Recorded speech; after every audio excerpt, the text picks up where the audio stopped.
Welcome. In front of me is a DUODUOGO J6, and today I'll show you how to transfer files from your internal storage to an SD card or vice versa. And to get started, you want to open up the File Manager application, and from here you'll see this page right over here. So select either SD card or phone storage. I'm gonna go with the phone.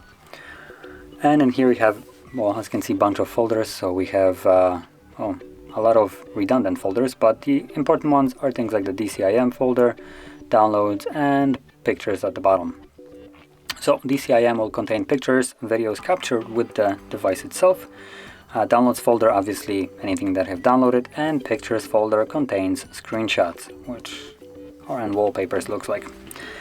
So once you find your files, which I'm going to be using photos as an example right here, once you find them, what you want to do is select it, and you do so by simply holding it. As you can see, then it comes selected in this blue color, and you can tap on additional ones to select more.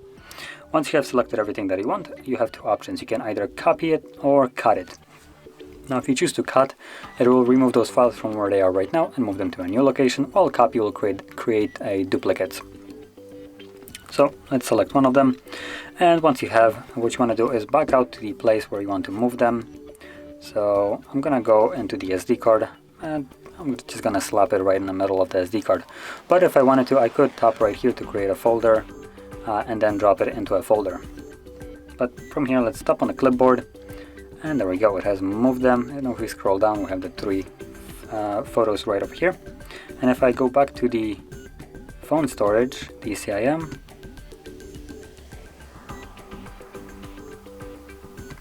there we go, you can see that there's only one photo left. So that is how you would move any kind of file from one location to another. And if you found this very helpful, don't forget to like, subscribe, and thanks for watching.